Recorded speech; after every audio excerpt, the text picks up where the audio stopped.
So it is good day to you, huh?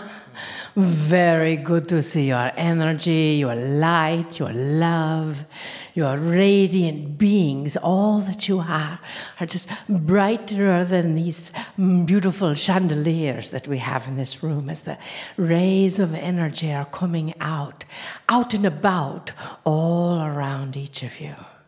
For those of you whom we have not met, we are at Rhonda. And we bring with us an entire council of beings of light that are here on your behalf. And we wanted to bring a very special message. We told our vessel Marilyn to pick a card. And she says, well, I can't read that card up there. But we can. Huh? This is the app from Kryon. This is the message for humanity right now. So take a deep breath, huh?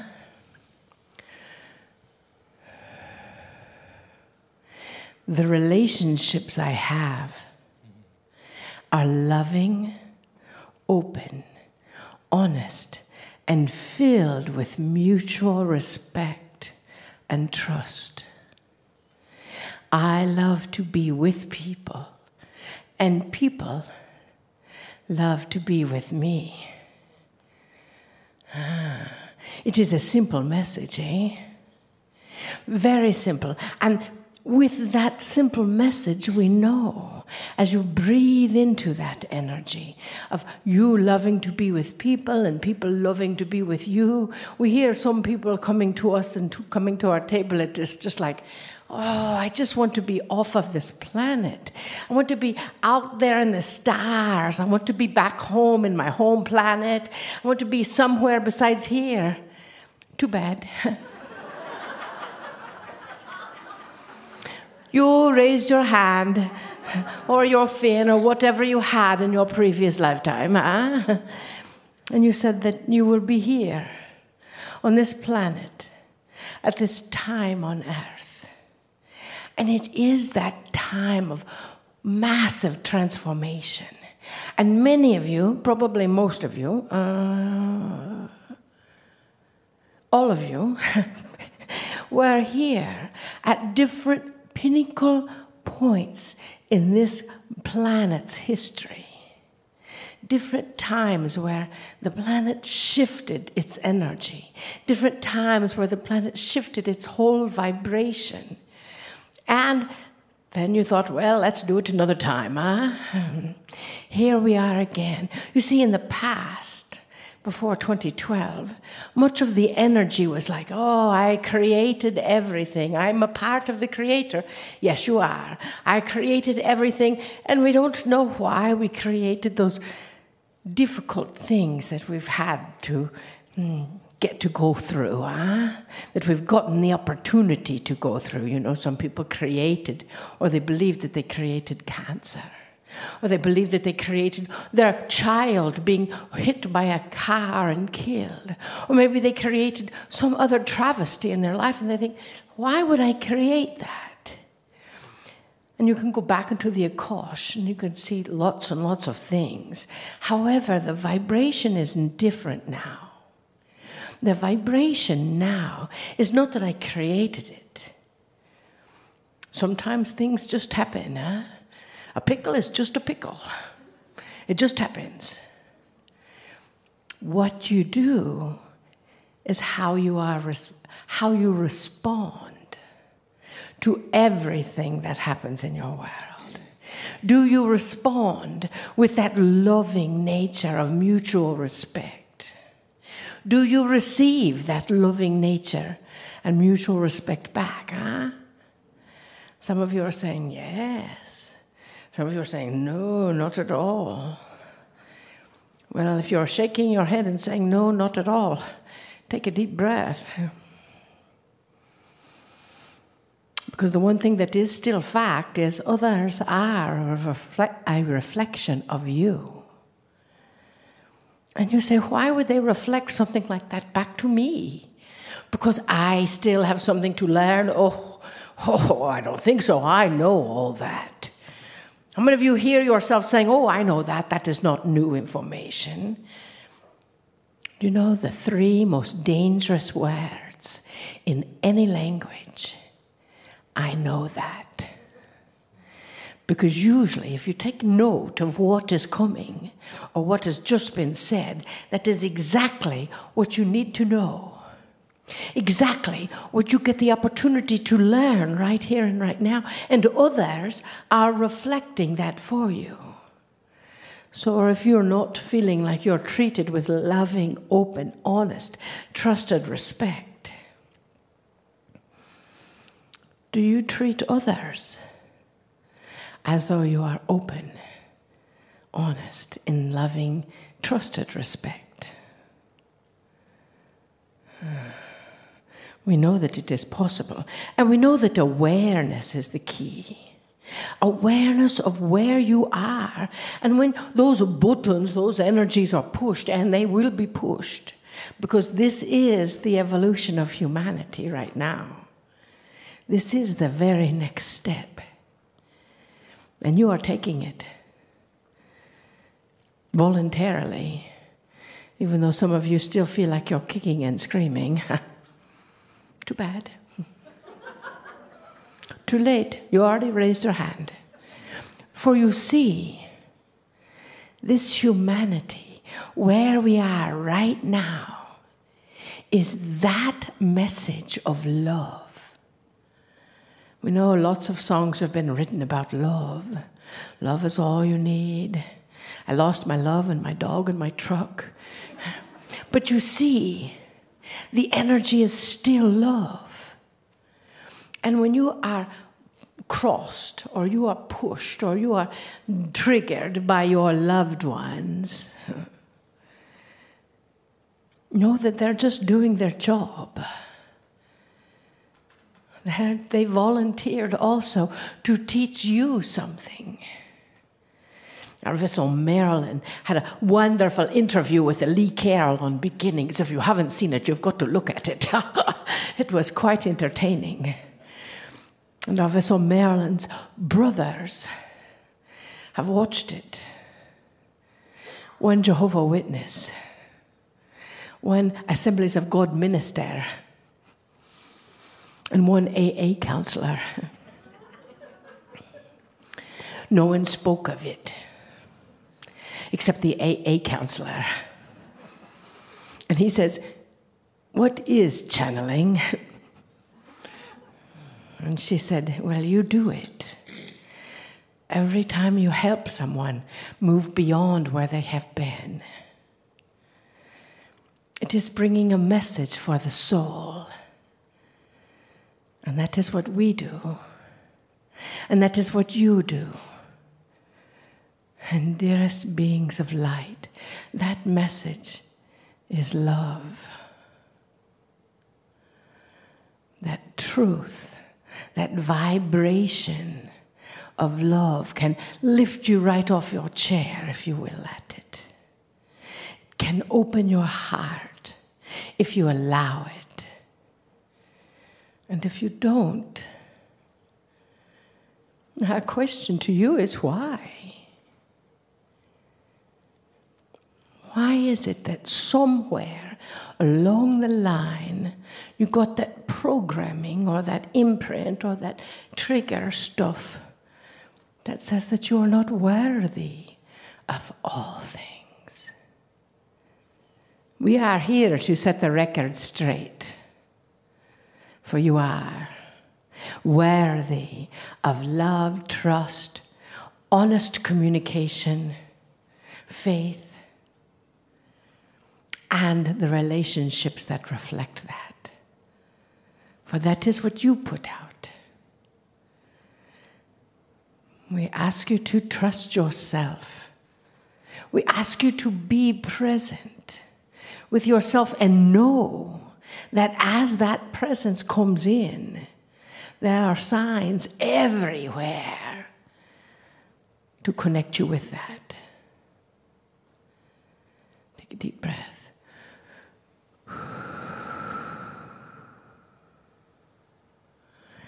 And again.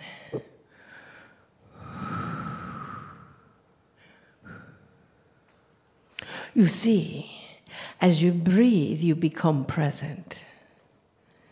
We know you are thinking in your brain, well, Who do I still need to talk to, and who's being the loving presence in my life, huh? We are. And the person next to you, as you turn to the person next to you and look into their eyes, you see that love. You can't turn to the person next to you unless your head is stationary. And for some, they might have to turn a little differently, huh? You see, the world is learning. The world is learning. The world is transforming, and you are a part of that transformation. We've said it many times. You are the ones we have been waiting for. It is your responsibility. And for that we are excited. Oh, we love you deeply. We see you. We see inside and out. We see your light. We see your doubts, maybe some of your tears. We see your laughter, and when you laugh, your heart opens up and your guides come in and just do the work. Huh? We see all of that. And for that, we are fortunate, as are you. We bid you namaste. Namaste. Greetings, dear ones. I'm Kryon of Magnetic Service.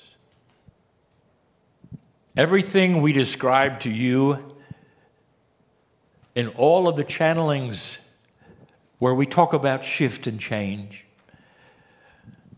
have to do with the two words, new paradigm. And if you had to define paradigm as we do, it's going to be life. The way things work, all things. Not just in one sector or one seeming place that you might be. Not just in spirituality, but everywhere. And if that's the case, dear ones, you're going to see it starting to happen on the planet, and you are. But how about in a practical sense for you? Right now, as you sit in the chair, as you listen. In some cases, read. What's next for you? If you are at a juncture in your life, and it seems like things are different, or perhaps there are decisions that you wish to make, the first thing you might ask is, why am I feeling the way I'm feeling? To some, there is anxiety for even the simplest things because you're on a threshold or at a threshold or part of a threshold that seems odd or feels different. And so what the answers normally are to the adult mind is, I am here because of ABC, and I will go in a place and do something because it's ABC. In other words, the ABC is known. It's what would be expected of any logical mind that is next for you. What I want to tell you is this, is that I want you to pause for a moment. If there is a paradigm shift, that means that what you really are expecting in the whiteness of light as opposed to the darkness you've been in, then that whiteness is going to create another paradigm. You're moving from one color to another. You're moving from a darker to a lighter. And if you apply that metaphor to consciousness and a paradigm, that means you cannot then count on the things you counted on before to be a certain way. And that's good news. Because I'll tell you, the things that happened a certain way in the past were not all that great. So you sit at a threshold and you'll say, oh, I'll push here, I'll try this, but that won't work. It hasn't worked in the past. I'll try it anyway. You've already decided what you think may or may not work based upon what others have seen that did or did not work. Maybe it's a time of life for you. Every single human being is part of the clock that winds in a certain direction, always forward, and produces decision time, whatever that is. Sometimes you might be young and the decision time is when your children are gone. Or maybe the decision time is simply that they're graduated. Or maybe the decision time is that they are entering school. But there are decisions to be made that are different. And what I mean by different is this, is you have to wipe away the expected result of common action. Wipe away the expected result of common action.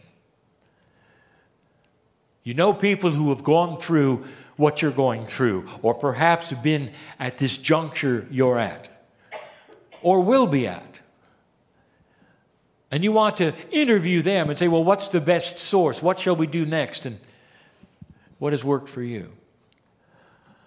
And that is common sense, dear ones, and that is what you would expect. But I'll tell you the difference. You're walking into a place that no one's been. And you can get as much advice as you want to, but dear ones, if you're walking in with a consciousness that's wide open and knows these things that I'm telling you, it's all different. And that is the best news I could ever give you. Because the expected things will not necessarily be what you're going to get. Is it time to apply for something? I'm talking to somebody in here. What do you expect? What are the fears that you carry into that next section of where you're going? What have you been told? How many times have I sat in front of you and said that when you go to the doctor, it's almost like it's a judge and a jury and a sentence based upon the past.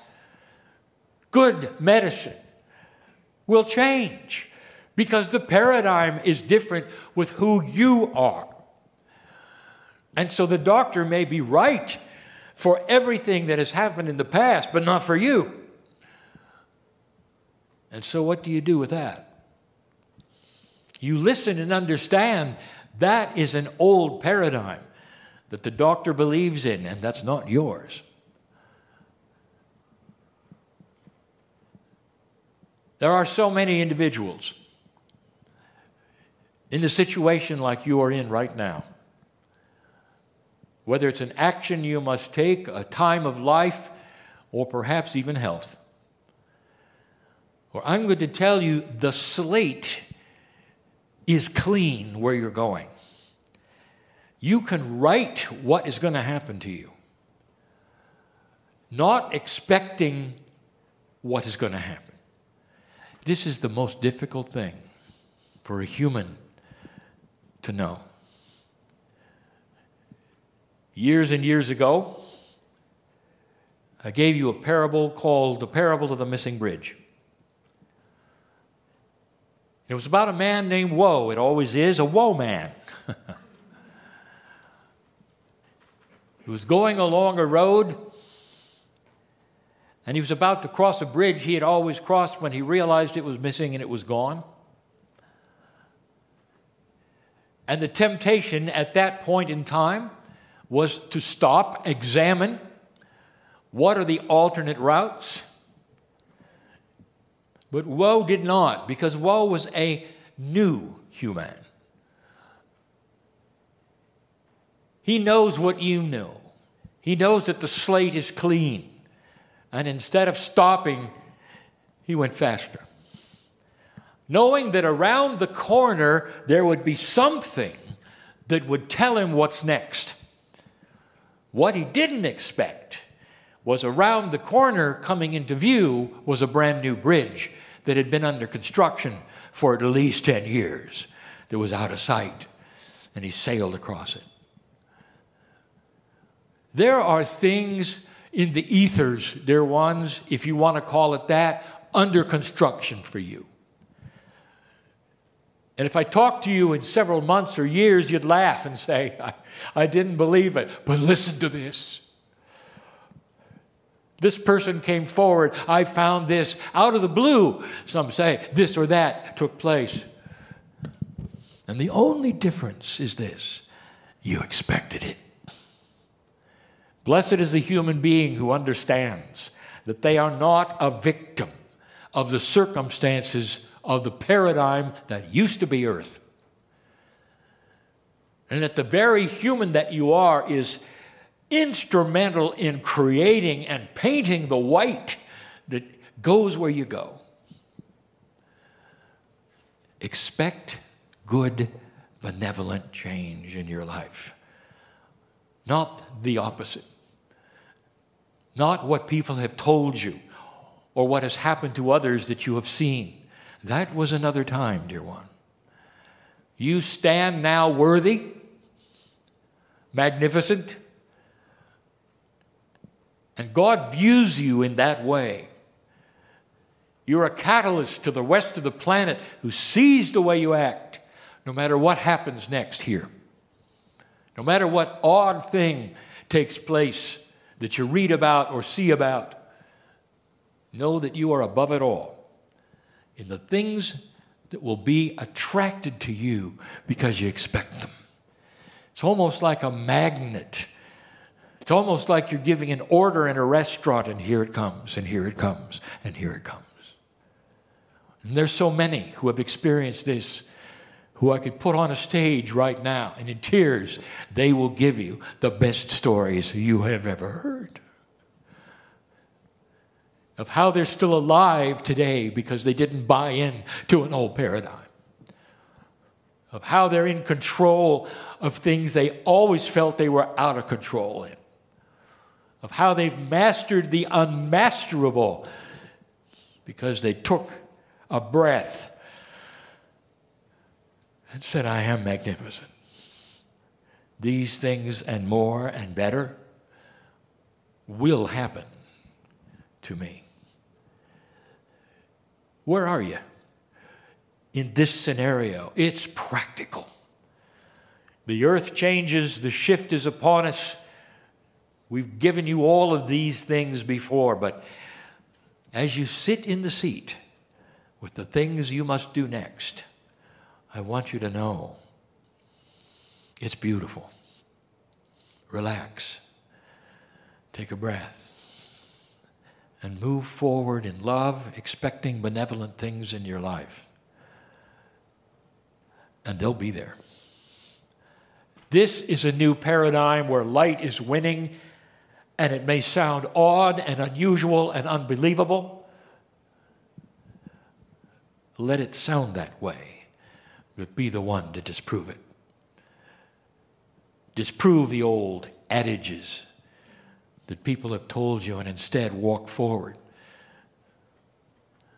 And then tell the people around you the wonderful things that have occurred to you.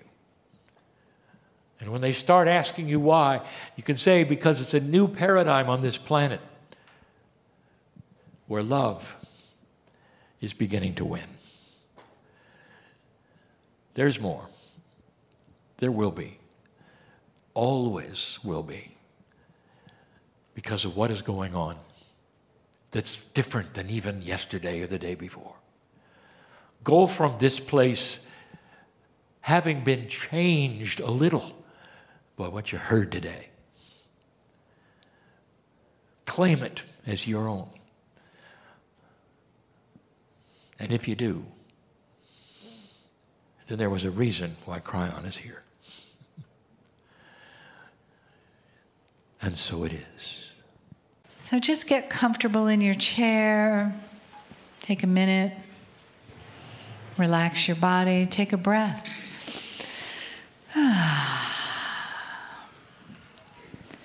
Close your eyes. Take another breath.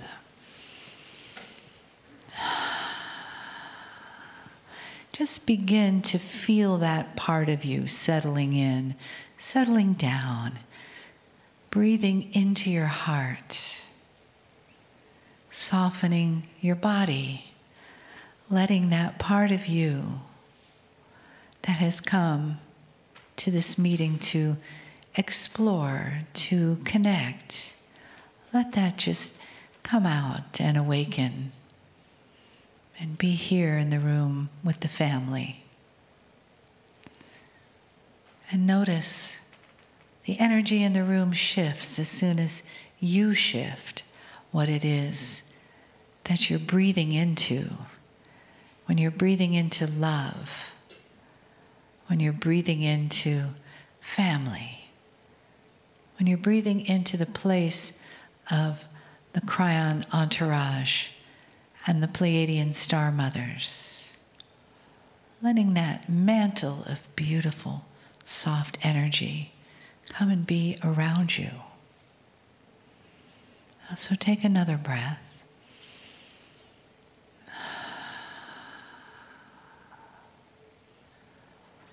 Just allowing for the energy of the channel as well as the words to come in and give you its healing, give you its love, and give you the honoring that always comes from Kryon.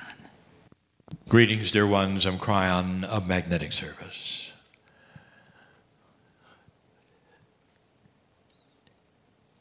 For these years, wherever we are,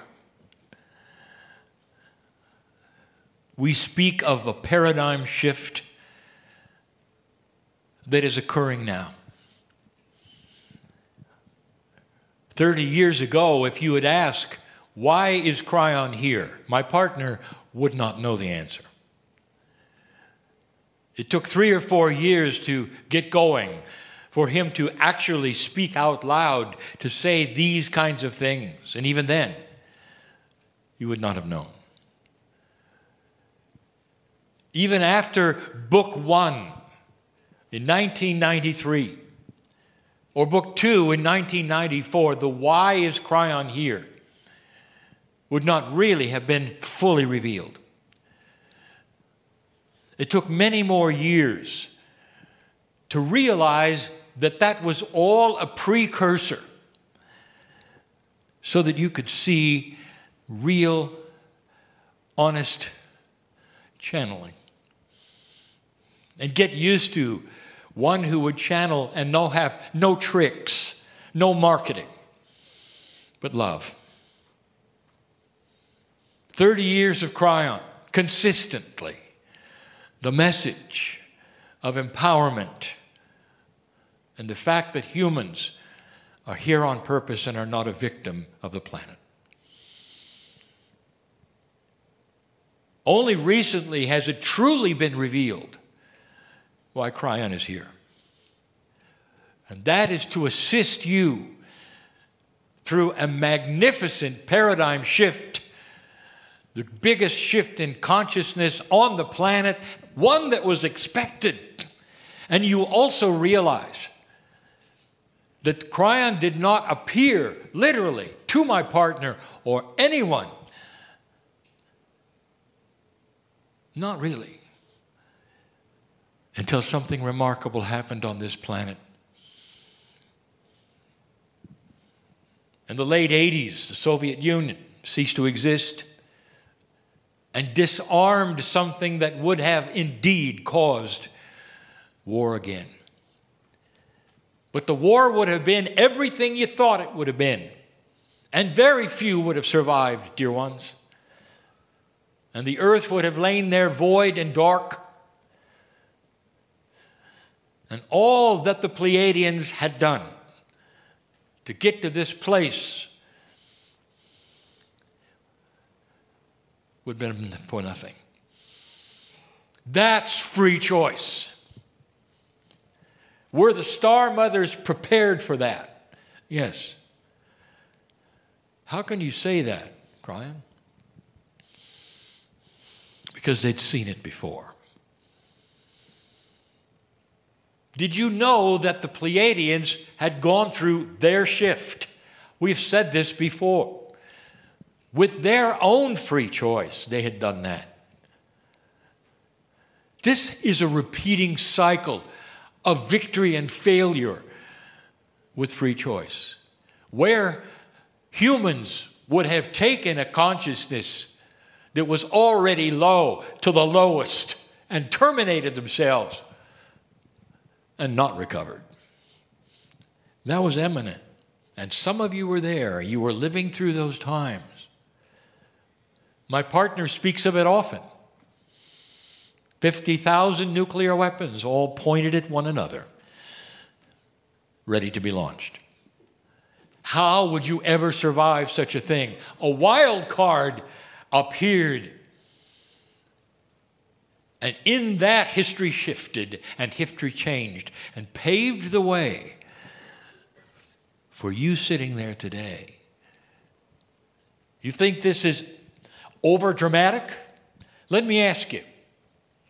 Go back in history. Who predicted the fall of the Soviet Union in that way, in that time? A superpower that literally vanished almost overnight. They ran out of money, dear ones. That ought to tell you something. But that was not predicted. It was not seen at all.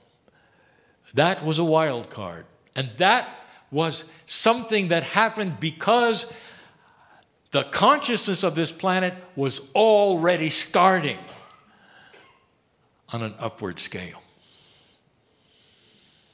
All of these things, if you lay them out and connect the dots, you'll see it. This is not an accident.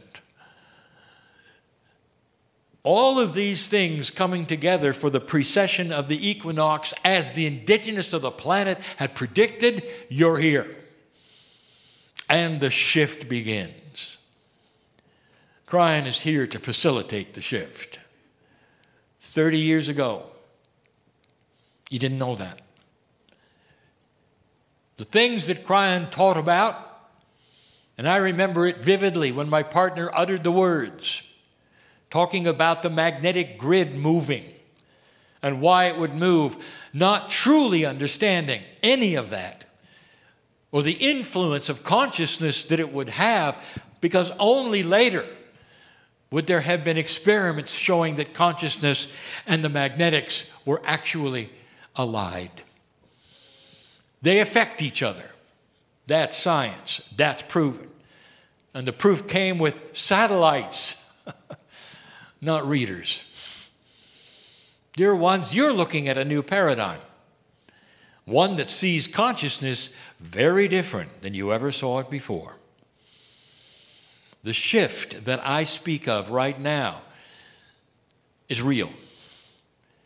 It's as real as the love I speak of that is starting to permeate human nature. What's the difference? What is the shift really? I will tell you that the evolvement of human consciousness evolves from a low level of animal instinct and survival and fear into a higher level of understanding, compassion, benevolence, and love. Simply stated, dear ones, you're coming alive with the idea that the love of God, the Creator, is inside you and can manifest and change things. That's the difference. Love. It's been overstated and understated. It's been made fun of. There are so many kinds of love on this planet. And that the one that we speak of is the love of the creative source that knows your name right now as you sit in the chair. And invites you to feel every cell of your body radiating with how beautiful it is and how connected you are.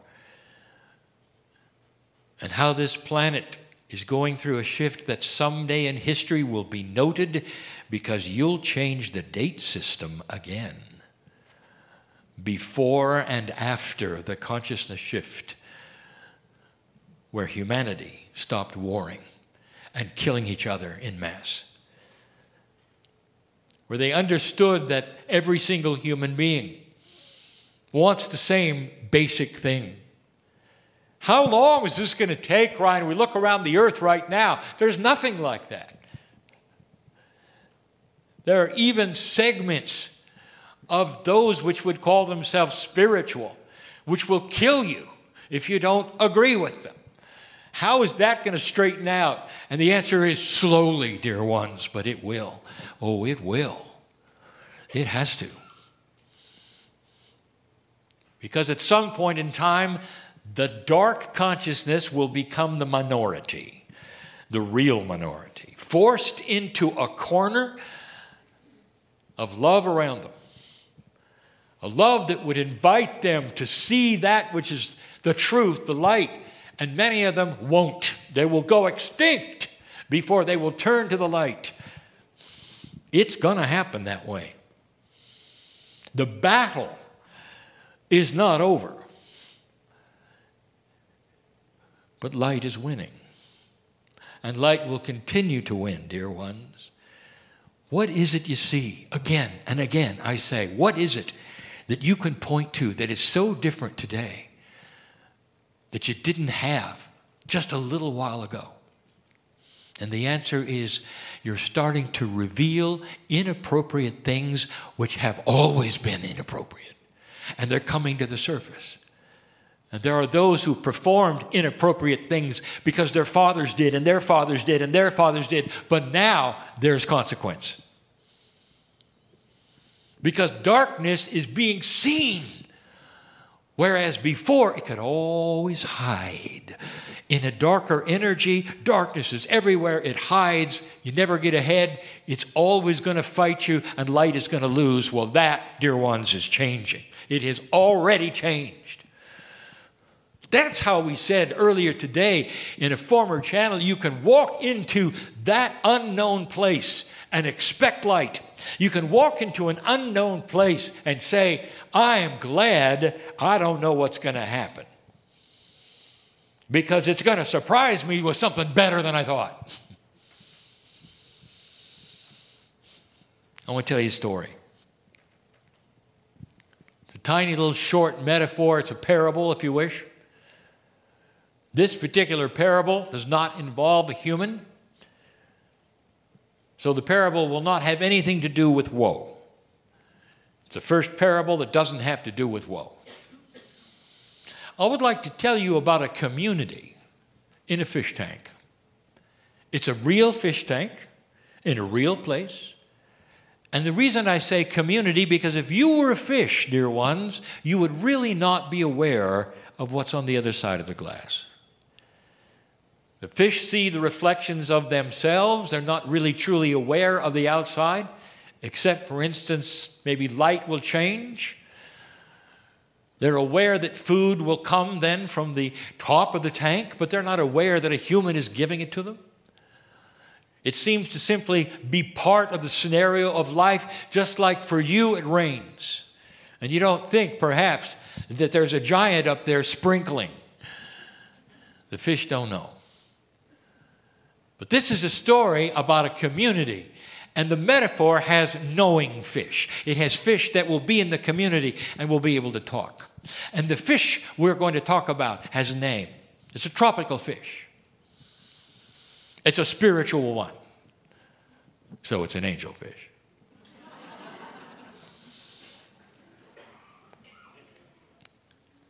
Angel remembers the time when it started. Something was happening that had never happened before. And she had been in that community, in that very large fish tank that never moved. It was so big. It took her a long time to swim from one end of it to another. It was her world. She never really thought of it as being confining because it was so large, plenty of space for her to swim and to live. And over a period of years in her life with the other fish in the tank, there was sameness, and they really appreciated that. You want the temperature to be the same, the pH levels to be the same, the lighting to be the same, all of the things that were expected of a fish, not knowing they were in a tank. expecting perhaps they were in a lake or an ocean, was there. They didn't know any better. Angel was a happy fish and had friends that were also happy to be fish in the tank, living a life where things worked a certain way. They had certain expectations. The food arrived. The light was there. They were also aware of night and day because the owner carefully turned off the lights at night and on during the day. They had their sleep periods just like they might in the ocean. And then it changed. The first thing that Angel noticed, that they all noticed, was quite fearful. The light that always came on after the dark period didn't. Something else, not only didn't it come on, but it actually got darker. Suddenly this place where she had been for years with her friends was in the dark. It was dim. They could see each other, but there was already anxiety. Now, Angel had always been the one who would lead the others and say, these things that happen are simply part of what happens. They're temporary. There will be a return to that which is normal. Don't worry. And if you could have a leader of the fish, she was. That wasn't all. The noise began. Now, noise is relative. If you want to define noise, it's the pressure of vibration against an eardrum that creates a sound in your head. Fish don't hear like you hear, but they sense the vibration just like you do, and it's noise to them.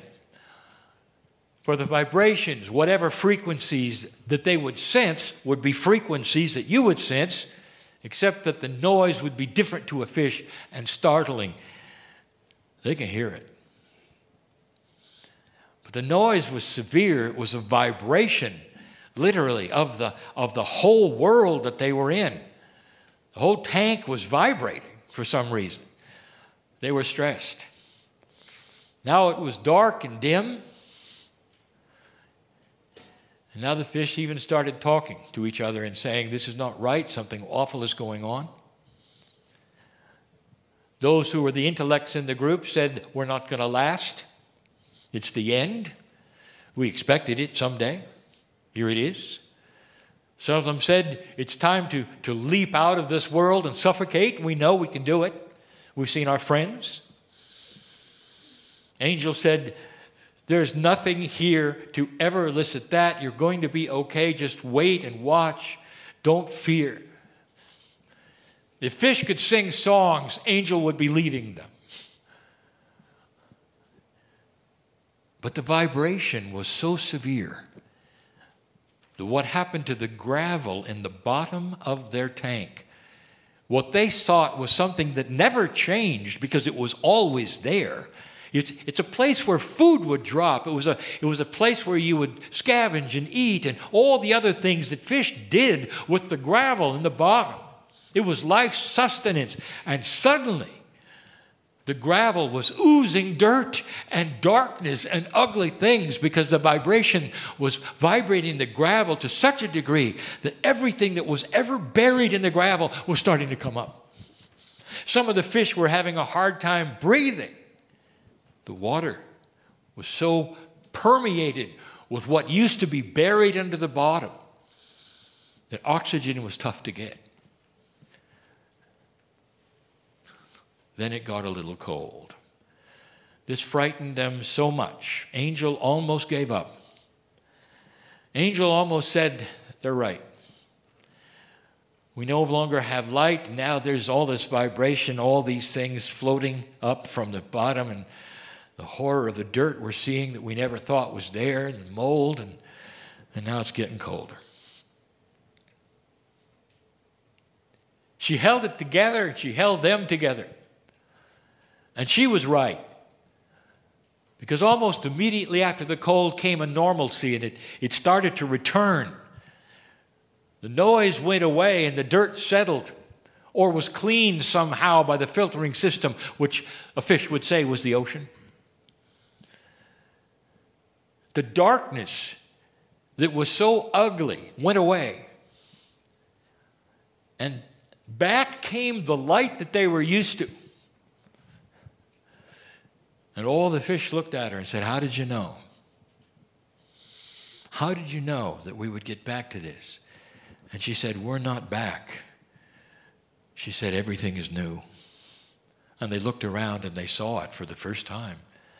All the things in the bottom that used to be what you would call accoutrements of a fish tank, the little diver with the bubble, the little house with the mermaid, they're all replaced with new little trinkets. And they spent the next few months investigating all of them, putting a little dirt on all of them, making it theirs. Let me tell you what happened. Let's go outside the fish tank for a moment. There was a man who owned the apartment, and a shift was coming in his life. He was going to renovate everything. And in the process of the renovation, he realized that a fish tank that was that big could not be moved. So the idea was this: keep them alive, keep them there, feed them, make sure they were still all right. But you got to disconnect the electricity from the lights, and you got to put a board so nothing from construction will fall in the tank. And then the construction began, and it was the cabinets that the fish tank was on. It was vibrating the tank so severely it almost broke the glass. He didn't know that. He found out, backed off on it. In the process, it had muckied the water because everything, all of the dirt had come up through the gravel. He didn't expect that. But he finished it all. And when it was done, the renovation was complete. It was hard even on him because construction is difficult. He had to move out for a while. That was uncomfortable. It was shift on a grand scale that he understood as the man in the apartment. But what did the fish know? Their world was isolated. They didn't see the bigger picture, that a renovation was occurring and that things would occur which were brand new.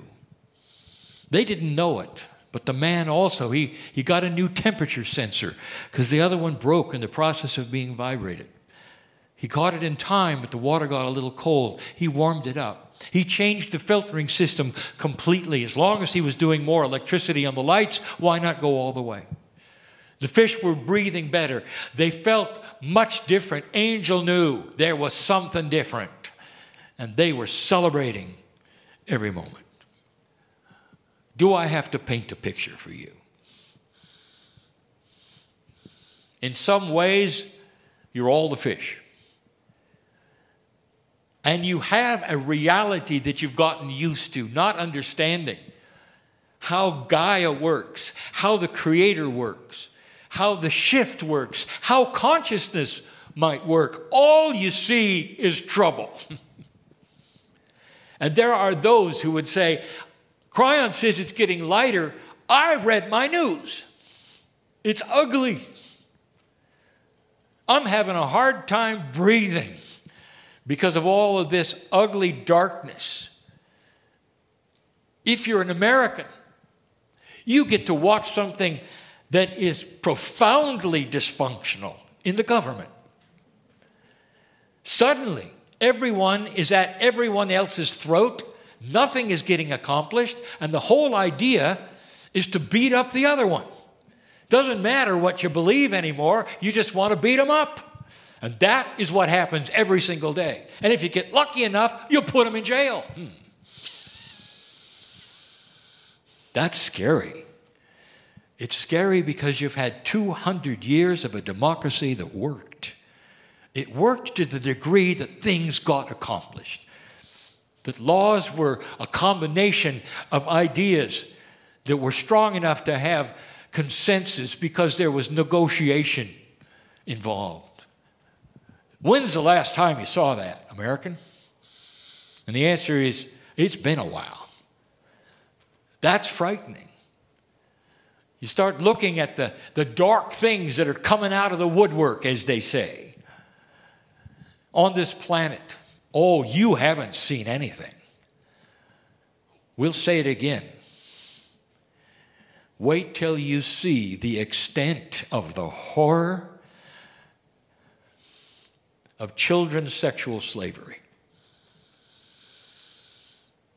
It's bigger than you think, and it's almost everywhere. This has been covered so well for so long.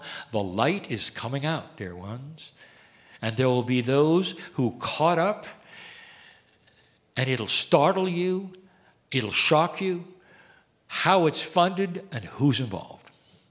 And it's coming. And there will be those, again, who watch the news and say, it's the worst of the worst.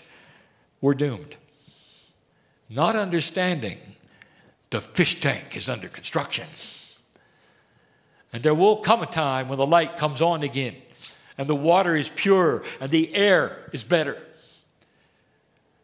And all of these things, although they may sound metaphoric, there's a truism to all of them, because humanity, in its evolvement, will also clean itself up and the planet up. There'll come a time when you will attack the garbage patch in the ocean and clean it, and it will take time, and there will be thousands involved because they understand it and know that it is absolutely necessary. Did you ever think you'd see that? It's coming. Human nature is going to start to evolve into a paradigm never was there before, you didn't expect. And that's one of the reasons why you can feel free to step out and do things you've never done before. Because history is not repeating itself. Oh, dear ones, there are things that will be abominable to look at. Did you know that when light starts coming out, those who have been invested in the dark will also come out and show themselves in awful ways? Some of them will go out of their way to take a lot of people with them as they go out. It's their way of saying, take this, light. But they'll do it because light is winning. The dysfunctionals will become more dysfunctional, and the ones who have been invested in darkness will go right to the wall with it. I've told you this before. Watch for it, look for it. It doesn't mean things are coming to an end. It means things are rejuvenating. It's going to be in your news even soon. Those are being called upon inappropriateness of a grand scale. Those who have known about things for a very long time. Governments who have authorized things for a very long time. And there will be those who will expose them. Only this time, the light will sustain itself. And there will be then penalties to pay. Careers that will be ruined, as is already happened on this planet. Those who feel that they can dabble in darkness and get away with it because others did it before them. Let there be notice right now that this fish tank that you live in is starting to improve itself. And that the vibration that you feel is the shift. The things coming up through the gravel have always been there underneath the sight that you've had. Now vibrating to a place where you can look at them, and some of you are even breathing them. That's how ugly it can get. But dear ones, that's all in the cleaning process. That's rejuvenation. That's remodeling. Just ask Angel. You got an angel inside yourself, every one of you. It is an angelic form, this higher self, this soul. It is created in the image of God, meaning it's created in the love and compassion and the benevolence of the Creator. You have DNA that resounds in it, all 23 pairs of chromosomes, unique to you and those from the stars. This is who you are. This is what's going on, dear ones. Which kind of fish are you going to be? Beautiful.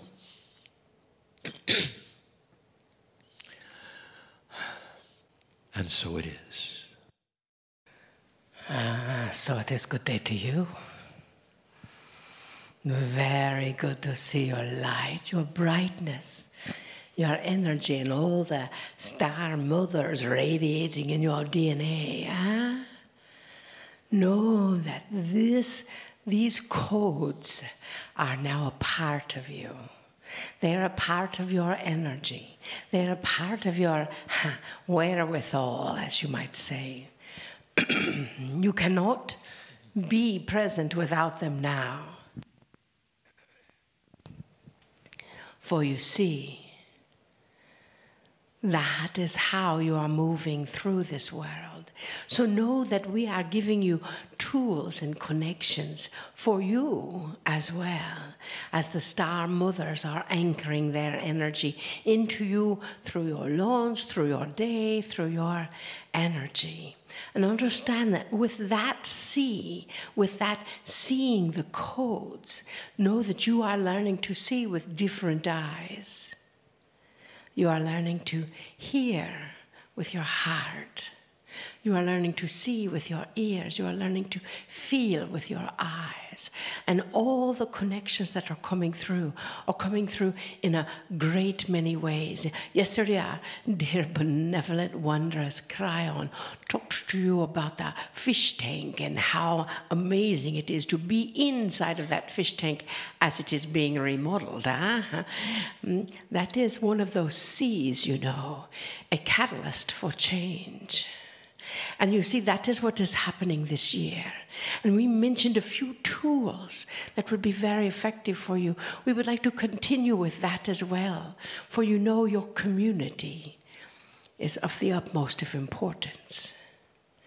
As well as your communication and how you are communicating honestly and effortlessly. And with an open heart. And as you communicate with an open heart, then all other things, all other conversations follow suit around that. And then we ask you to make a commitment. Yes, another sea, as those fish are seeing inside of their tank, with new seas. You make a commitment to yourself. Make a commitment to this planet, to care for this planet. Make a commitment for the communion that you have with all other beings on this planet, whether they are breathing, swimming, or floating about, wherever they are. All other inanimate objects, you are making a commitment to the very Gaia as you are communing with that energy. And as you do, you connect with the cellular structure. Yes, another C, You connect with the cellular structure of you. Breathe into that. And as you connect with the cellular structure of you, know that those codes that the Lemurian star mothers have just been involved with your DNA are connecting. Another C, You are the connection of this planet. And they are helping you to connect with your cellular being. All of your telomeres, you have thousands of cells, thousands of telomeres, thousands of atoms in your body, millions. How can they not be a part of you? They are you. So you are connecting with each and every one in your breath, you see. And in that connection, we come back to caring for yourself, caring for others, caring for your community, caring for the commitment that you are making to yourself and this planet. That's lots of C's there, we know, all lined up together. And we'd like to bring one surprise in. Before that surprise, though, we'd like to remind you that the biggest C is compassion. Compassion for all living things. For that compassion is a catalyst of love. That compassion is an energy of connection and your commitment to your own cellular structure as you are communicating to others. As you are connecting with that community. And with that energy of compassion within you, we shift it up a bit. We could say gratitude. But it is really gratitude for the catalyst of this year that is changing upon you. That is changing in every cell of your body, every moment of every day, every vision that you are connecting with. Know that when you approach that life, no matter what comes forward, with gratitude and compassion, all the C's are lined up perfectly for you. Trust that, dearest ones. Trust your own energy. Trust that you can. Another C, eh? You can communicate with all of the love that you ever thought possible. For that is you. You are the next evolutionary step of humanity. You are paving the way. You are clarifying. Another C. We'll have to write this down, yes? You are clarifying that intention. So you can care for this planet and all of the beings on it with compassion and gratitude, dearest. And for that, you get to bring the joy to you. For it is all around you then. Dearest beings of light, we wish to just do the mind meld, the heart meld with you. So you can feel your light as we feel it. You are the illuminated ones. You are the ones we are waiting for. You are the change makers, the status quo destabilizers, shifting the consciousness of the masses. And for that we are grateful. We love you deeply. We see you deeply. Now we hold up the mirror so you can see you as deeply as we do. Namaste. Greetings, dear ones. I'm Kryon of Magnetic Service. I wish to continue the subject of connection. We have previously discussed with you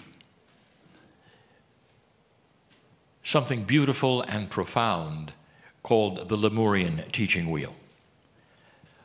As it starts to be slowly revealed, it will occur to you the profundity and the beauty of what the Pleiadians taught to the children and to the adults, and the way they taught it. Everything planned for human nature. The human nature of the day, of the time. And some of the things hide the way the teaching was accomplished, the fun that they had, all to relax those who would be taught some of the most profound things that will carry into the Akash and change the earth. One of the things that's hiding, dear ones, that actually was not then specified is the way they taught the subjects. Anytime you have a list or any kind of linear learning, there is a tendency to prioritize the things because they are often presented to you in a linear fashion. For instance, if I gave you a list, as I often do, and it started with number 1, which it often does, that many times would carry a bias. And the bias is that of all of those coming in the list, number 1 would be the most important. Even if I told you it wasn't, if I told you the list had 10 things and that 10 was special, suddenly you would reverse the order and say 1 was lesser than. And so however it is presented in a physical or linear way, there is a tendency for humans to bias things and linearize them and hierarchialize them. The hierarchy is the interesting thing you do. In your society, the family has a structure. Who is in charge? Quite soon after birth, the child understands who's the boss. There always seems to be a boss. As the child grows up and goes to school, there is the teacher, the boss. And then within the class, there are those who seem to be more important than others. And it's second nature for you to prioritize and create a hierarchy of who is and who is not and where they belong. That is a human nature attribute, and it actually is part of survival. For you to know these things, then create that which you can then plan with and abide by and live with. Knowing that which is more important than something else helps you in everyday life. Where am I going?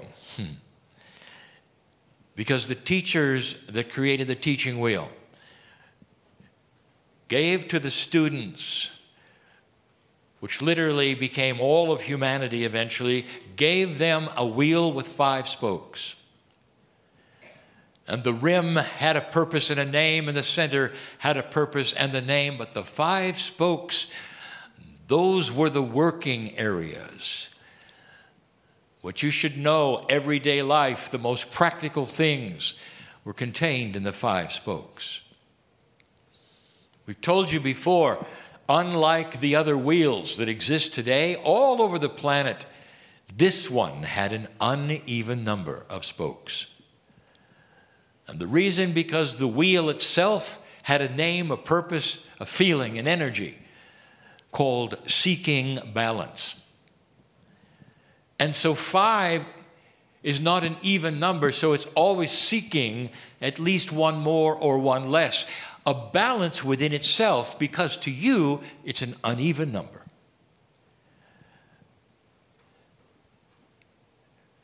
Now, which spoke gets the most importance?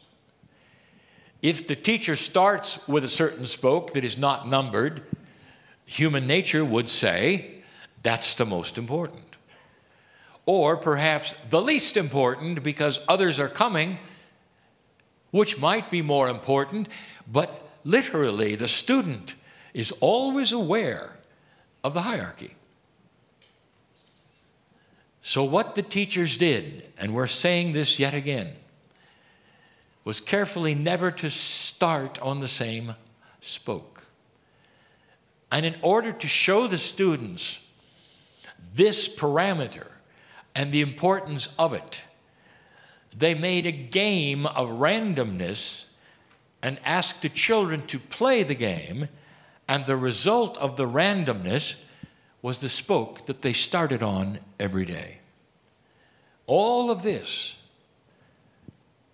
to tell the students that no matter how sacred the learning was, that no spoke would ever be more important than any other.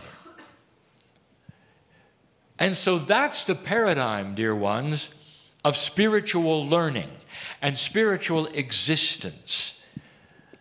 And if you pull that to today, human nature still resounds. And you want to know which angel is more important than another. And in the spiritual realm of things, you want to know, how do I connect the best? And in some systems, the connection starts with a human. The human then can connect to another group of spiritual beings, and those beings can then connect to the central source. This is human nature. The first primary human nature is that it is impossible for a human being to connect to the source by themselves. And that comes from the feeling of being too small, or self-worth, or be unworthy to make that connection. And so there's all manner of tools that you are given then by others to climb the stairs, or pass the tests, or go here or there, or face the directions, or whatever, in order to go to a step where you can at least connect and be and do. Even the ones who believe in the oneness of all things, in the most primary and original spiritual system on the planet, that would be the Hindu, still believe that they must go to a place for nirvana, that it cannot be accomplished on their own. This is the human nature that exists everywhere today, and I want you to break the paradigm. The Pleiadians taught this, that when it comes to those things that deal with the Creator and the most spiritual things you could ever learn and be, the most beautiful things that you are, there is no hierarchy.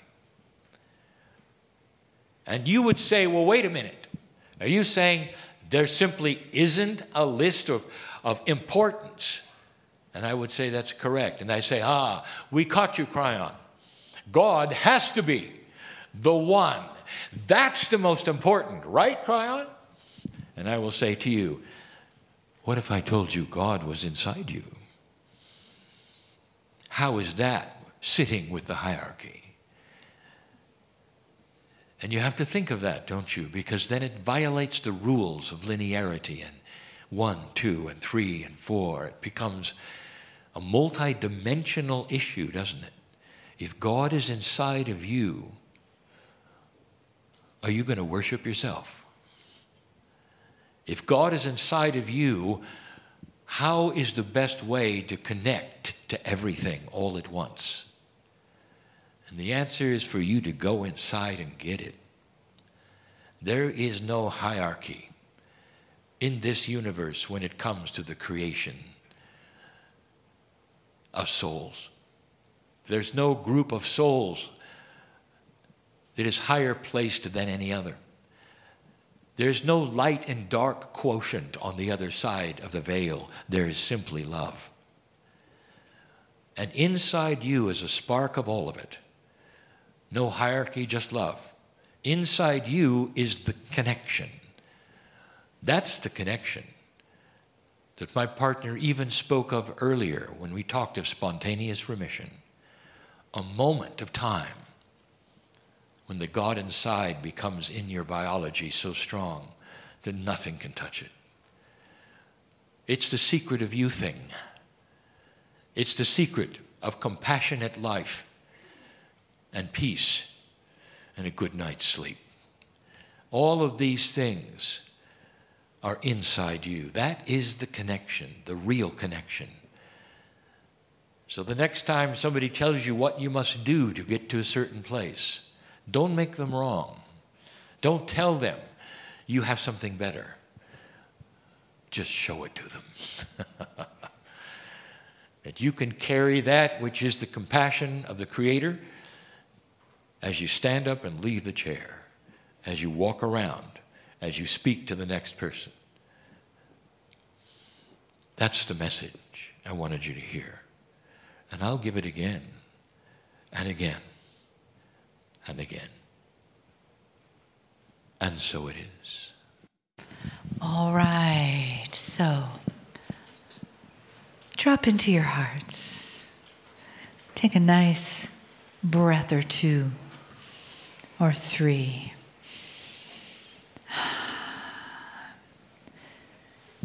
And give yourself this time to just say thank you inside. Thank you for what it takes to come to the chair. What it takes for you to change your life, to be here. And what it will take for you when you leave to keep that change bubbling up in a beautiful way that will touch you deeply and continue to unfold so that you can receive more love, so that you can hear your own wisdom talking to you, so that you can be the love in the world and the change that's happening inside of you. That all of this is who you are becoming with each breath, with each thought of your own healing and your own transformation.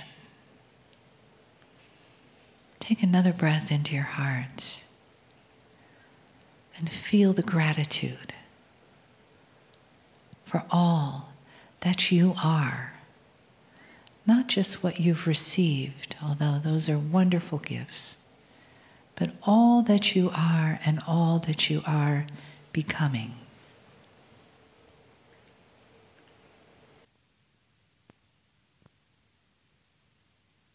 Greetings, dear ones. I'm Kryon of Magnetic Service. I would like to continue the subject of connection that was started today in the last channel that I did. There are so many questions that humans would have about this seemingly intangible idea of a creator, of God, of spirit, of a source that is beyond your imagination, but one that somehow you're directly connected to. Hard for you to believe, truly, that there is an entourage, if you want to call it anything, a group, if you wish, around each of you all of the time, and that group knows your name. How many times have we said the name is not the one you think? The name is of a soul group. The name is bigger even than you can imagine. The name itself exists in light. And the name is not an identifier. The name is a descriptor of magnificence and speaks of a soul group in this galaxy that belongs to Earth. If I could summarize that, I would say, God knows you.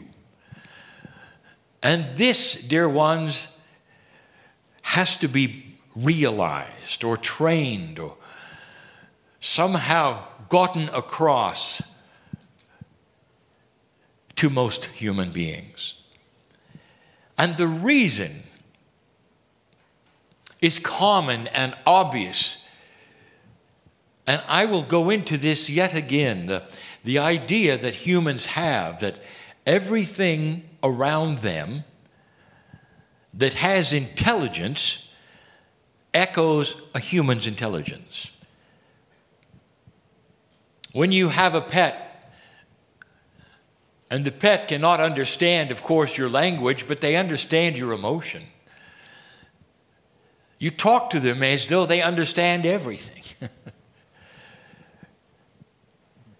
You project humanism on the animal to make them feel better or whatever. The animal has no idea what you're doing, but they can feel the love that you have. Dear ones, that's the human looking down. But when the human looks up, we have told you before, an issue occurs. I'll call the issue God in a box. And the box is a human box that God exists in. For then the human projects everything that is human nature onto the Almighty. And God then is portrayed simply as a superhuman. But that human somehow has anger and disappointment and judgment, as well as love, of course.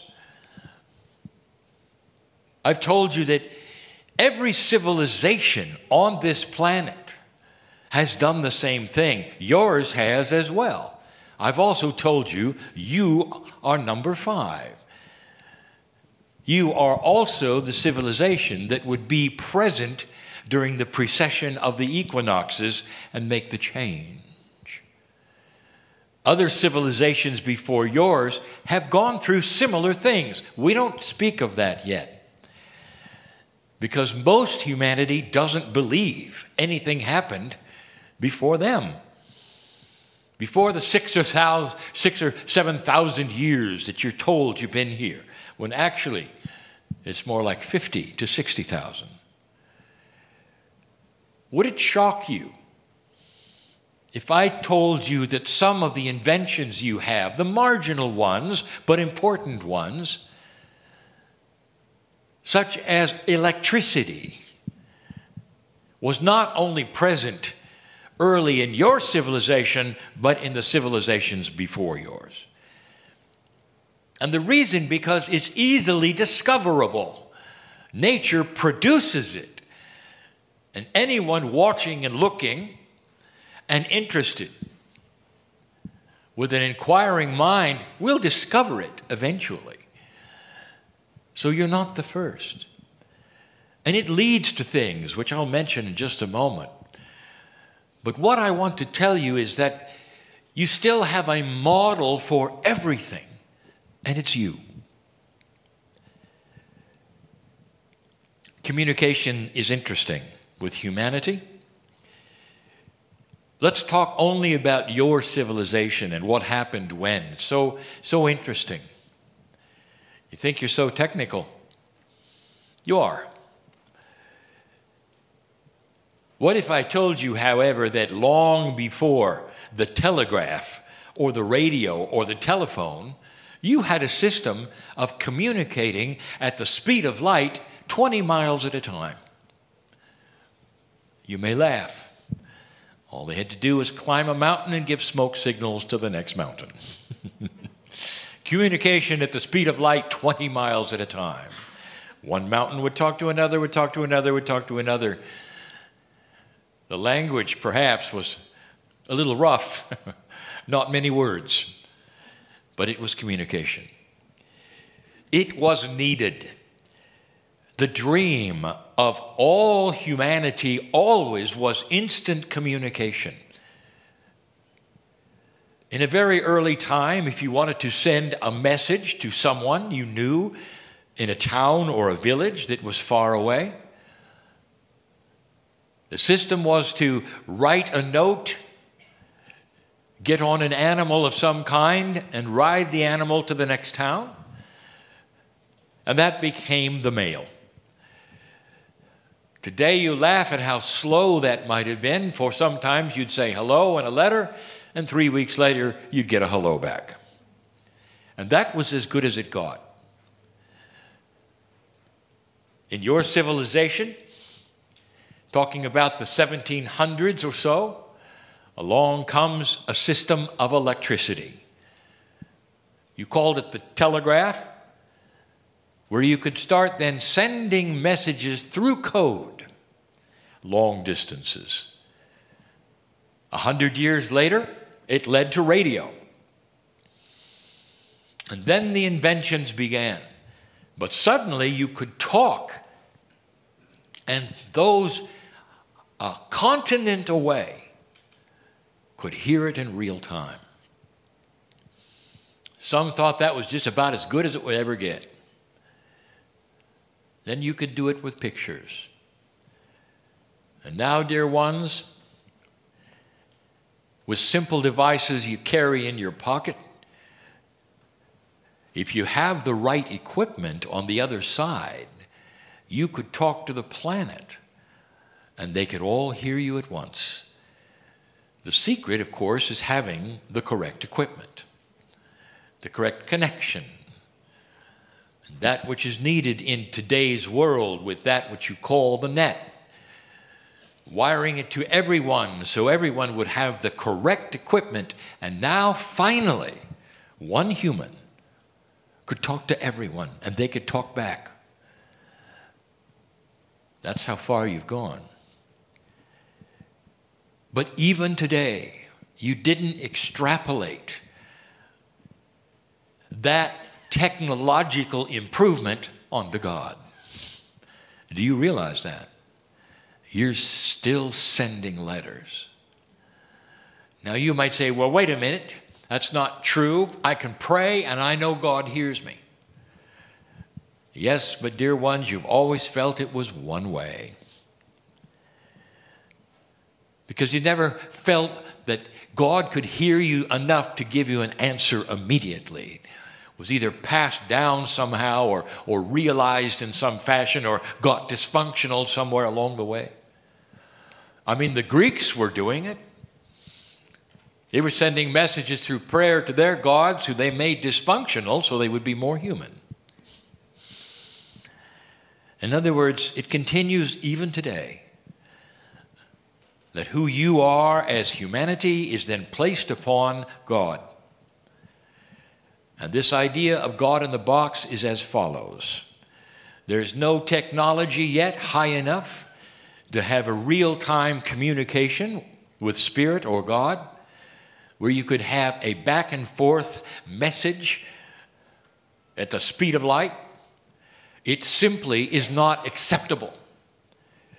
Most of humanity has to go through some kind of an interloper that translates because they have the ability or the training or the gifts of being able to take your message and get it to Spirit and then have it come back in a certain way. We told you this morning that it gets even worse than that because it's often accompanied with steps of achievement or even funding in order for you to get a message, a connection to the creative source. Dear ones, this is truly understandable because this is the only model you have, and that model is yourself. And so if there's an almighty God someplace in a box somewhere, in order to get that place, wherever it is, there has to be all manner of things that you do in order to achieve that communication. We told you this morning that truly you've got the equipment already inside, and that communication is instant. You had that even when you were sending letters with animals and riders. You had that at the beginning, but you didn't understand it because you simply applied it to the way you communicate. What's interesting is as you got a communication that was as it is today, you didn't then update it and think, well, maybe the Creator has inventions as well. And even today, for most humanity, it is difficult to speak directly to the Creator. My message is this. We're going to continue just a short amount from the idea that you have and always have had the correct equipment and connection and net, or whatever you want to say it, in order to have 100% speed of light, connections beyond speed of light to the creative source, because the creative source knows you. Another interesting thing about mythology, spirituality that humans have, you have no trouble at all, truly, believing that God can hear every human being all at once through prayer. You, by the way, then put this on to a mythological creature that you have who can do the same thing, and that's Santa Claus. No matter who you are as a child, Santa can hear all of the requests at one time. Of course, you did also place the other thing on Santa Claus that you placed on the Creator. You better be good, or you don't get the present. You see where you go with this. You don't really go all the way. Even if you believe that you can communicate, there's still the idea, what does God think about it? Is it possible that spirit can be frustrated? The answer is no. That is a human emotion. Anger, no. That is a human emotion. Well, wait a minute, Kryon. You said that spirit can have compassion. Isn't that a human emotion? No, dear ones, that's a creator emotion that you get by being a human. Love, compassion, benevolence, beauty. What you studied today in coherence and putting things together, all is from the creative source. Humor, from the creative source. The creativity of music. The idea of harmonies causing emotional effects and sending you into coherence right from the creative source. And all the other emotions that you dream up or you have, dream up in that you paste them on the Creator, is something you have, not the Creator. Now, where am I going? Once you get to the place where you realize you don't have to climb stairs or go through someone else, that you can sit in your chair, magnificent, and say, Dear Spirit, I know you're with me. Dear Spirit, I know you're here.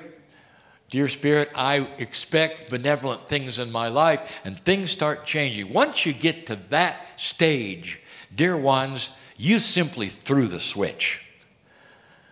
Because from now on, you get real communication and results.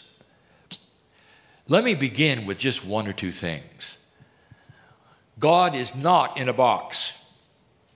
Let us say, for instance, you are a healer. And for so many years, you've had the gifts and the tools of healing.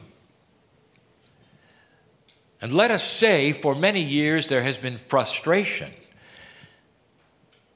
because they either don't work well or they work too well or you cannot control them. And this would be because those gifts are a spectacular, advanced energy that most humans do not have. It even frustrated the shamans of old. That sometimes the healing occurred and sometimes it didn't, and that got them in trouble because those around them expected certain things in linearity, and that's not what the gift does. Let's say that's you. How do you think spirit reacts to this? What's really happening there? Let me tell you. You have an entourage around you. And every single one of those loves you dearly, knows your name, knows the soul that you are, and is watching you flounder because you think God's in a box. Even if you believe you can communicate, you don't think God cares enough to work with you on the issue. And in that sense, you might go a lifetime or decades with an entourage around you begging you, why don't you just ask and work this out? Because you are in communication. The line is open, the switch has been turned, and all you think is it's good enough to talk. You don't understand. It's good enough to resolve things that are multidimensional. It's good enough to change your life. But you've only gone to first base, as they say. You just threw the switch. Now you can talk. What if I told you this? That box you think God is in is inside you. Right now, to that healer, I will say this. You have the ability to work on this and design your gift. So all it creates is consistency, benevolence, beauty. That you can control the things that are beyond that which you thought were controllable because they were multidimensional gifts and others didn't have them. You thought they just were, didn't understand. You are the designer. They landed in your lap so you could design them. Imagine the cook somehow getting all the ingredients falling out of the sky. And there they are with all of the ingredients around them. And they're so frustrated that the ingredients don't make sense. And then suddenly somebody informs them, well, why don't you cook them? And they go, I can do that? And so the ingredients then become that which go into the meal, which then makes sense, and that is nourishing. But you never thought about cooking them. You never thought you were in control enough to design the pieces and the parts of the gifts you got. Every healer on the planet should know this. Not too long ago, we gave you a message that if you are a healer or you have any kind of gifts that are above that which you would call 3D or even 4D, that they're going to increase. That in this light-dark relationship, suddenly you're going to find yourself with an increased potential, and you're going to see things you never expected, double, triple, even more. Did it ever occur to you it might be nice to control them? Or are you just going to let them fly away or come out at any time? That's what would happen unless you understood the beauty of the design that you have around that which you have as a beautiful gift. Okay, Kryon, you got my attention. I'm a healer. Would you give me something practical? How do I design it? How do I cook the meal? Dear ones, you have got an open communication with an entourage who knows your name and sits there when you're asleep looking at you. I want you to have a communication. Dear entourage, dear spirit, thank you for these marvelous gifts. It's time for me to design them. Give me the intuition and the energy that I believe in that helps me to know what to do in order to suppress the things that need suppressing and release the things that need releasing and the timing of it. And I want you to repeat this as often as it takes for you to believe it. It really only takes one time, dear ones. You're heard right away. And then the process becomes this. You start to get the intuitions. And you start expecting them. Then they start to work. Then you want some more. Then you start expecting more. And it's a process, like exercising a muscle that you practice and practice. And pretty soon you realize, with the help of the entourage around you and God that is not in a box, who has always been there waiting for you to ask, that it's working. It's working. Healers of this planet, if you're listening, I want to tell you something. You need to start designing what you have for the new energy. And when I say designing, I am talking about you with your gift, specifically having a pattern of benevolence and control that is sacred and belongs to you, so that you can walk into a place and know exactly how that gift is going to work. That's necessary. It's needed. And it won't work as long as you think that all you've done is thrown a switch and that God isn't looking. Spirit knows you so well. Whoever you are sitting in this group or listening to these words, I have news. That there is a pattern for each of you. to help you drop the fear, to help you advance in things that you didn't think you could advance in, to get control of your biology.